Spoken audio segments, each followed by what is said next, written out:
दोस्तों नमस्कार। चलिए आज कुछ हम मैथ का थ्योरी पढ़ने का प्रयास करेंगे। तो सबसे पहले हम जानेंगे प्राकृतिक संख्या के बारे में, जिसको अंग्रेजी में कहते हैं नेचुरल नंबर।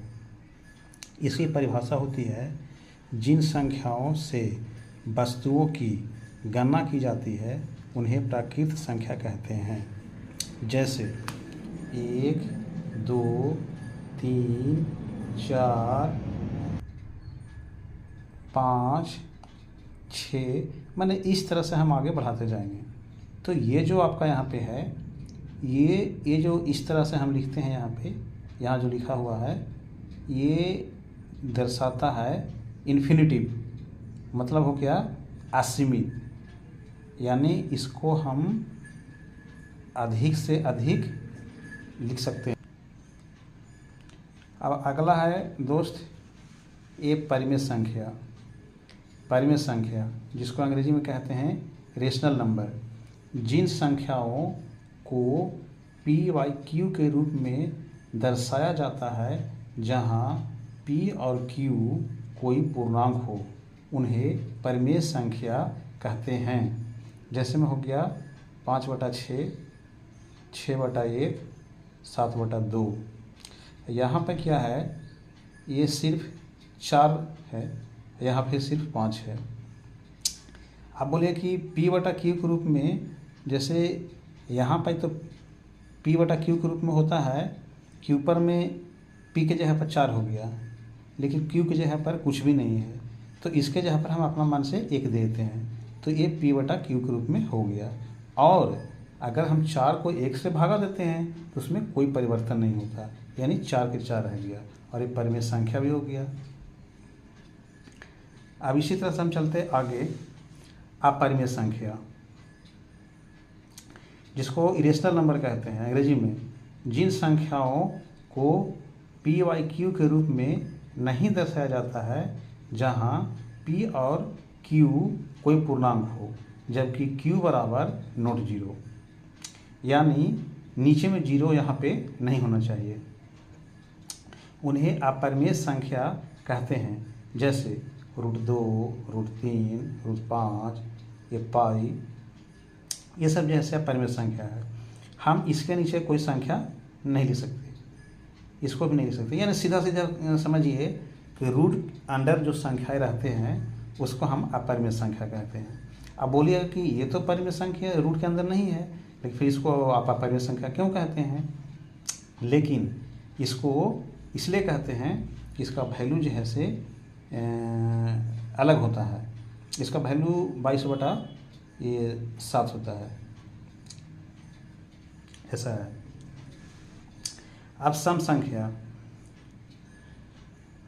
जिसको अंग्रेजी में कहते हैं इवन नंबर, वे प्राकृतिक संख्याएं जो 2 से विभाजित हो सम संख्याएं कहलाती है। जैसे में हो गया 2, 4, 6 इत्यादि। इसी तरह से विषम संख्या, जिसको कहते हैं ओड नंबर्स, वे प्राकृतिक संख्याएं जो 2 से विभाजित नहीं हो विषम संख्याएं कहलाती है। जैसे में हो गया 1, 3, 5, 7, 9, 11। इसको में अगर आप 2 से भागा देते हैं इसे तो एक्यूरेट नहीं आता है, ये दशमलव के रूप में आता है। लेकिन ऐसा नहीं, एक्यूरेट आंसर होना, इसलिए ये जो है से विषम संख्या है। भाज्य संख्याएं, जिसको अंग्रेजी में कहते हैं कंपोजिट नंबर, वे संख्याएं जो स्वयं तथा एक के अतिरिक्त किसी और से भाग लगे उसे भाज्य संख्या कहते हैं। जैसे में हो गया 4, 6, 9, 15, 18। इसका कहने का मतलब हो गया कि जैसे 4 है तो 4 का स्वयं 4 हो गया, तो 4 से तो इसमें भागा लग जाएगा। अच्छा, फिर 4 में 1 से लग जाएगा, चलिए भी सही है। लेकिन इन दोनों को छोड़ करके किसी और से लगे तो अगर हम इसमें 2 से भागा देते हैं तो ये कट जाता है। इसका मतलब है कि ये भाज्य संख्या है। इसी तरह से अगर हम 6 को चेक करते हैं तो 6 में 6 से लग जाएगा, स्वयं का मतलब वही हो गया, 6 हो गया। और फिर कह रहा है तथा 1, तो 1 से इसमें भागा लग जाएगा, चलिए इससे लग जाएगा, इससे लग जाएगा। लेकिन इन दोनों को छोड़ करके और किसी दूसरे से लगना, यानी इसमें 2 से भी लगेगा और 3 से भी लगेगा। अगर 2 से काटेंगे तो 6 यहाँ 3 आएगा, और फिर अगर इसको हम 3 से काटेंगे तो 2 आएगा, यानी ये भी भाज्य संख्या है।